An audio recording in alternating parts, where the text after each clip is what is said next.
Hi friends, எல்லோரும் எப்படி இருக்கீங்க? இன்றைக்கி நம்ம என்ன பார்க்க போகிறோம் அப்படின்னா, குழிப்பணியாரம் செய்கிறது எப்படின்னு பார்க்க போகிறோம். எல்லாருக்கும் தெரியும், நம்ம இட்லி மாவில் கடைசியாக இருக்கிற அரிசி மாவில் நம்ம வெங்காயம் எல்லாம் போட்டு குழிப்பணியாரம் ரெடி பண்ணுவோம்.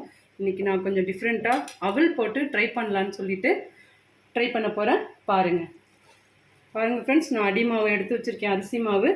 அதில் அவலை கெட்டி அவல் 2-3 தடவை நல்லா கழுவி ஒரு 1/2 அன் ஹவர் ஊற வச்சுட்டேன். அதை அந்த மாவில் சேர்க்குறேன்.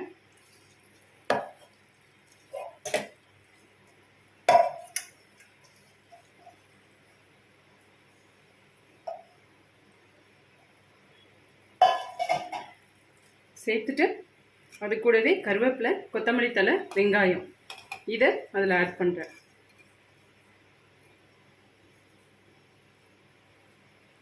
ஆட் பண்ணி நல்லா நம்ம மிக்ஸ் பண்ணிக்கிறோம்.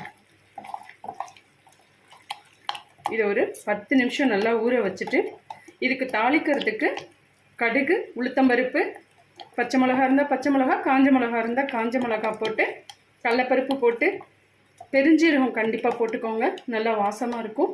பெருஞ்சீரகம் போட்டு தாளித்து இதை சேர்த்து குழிப்பணியாரம் ஊற்றினா சூப்பராக இருக்கும். நான் பணியாரம் ஊற்றிட்டு உங்ககிட்ட காட்டுறேன்.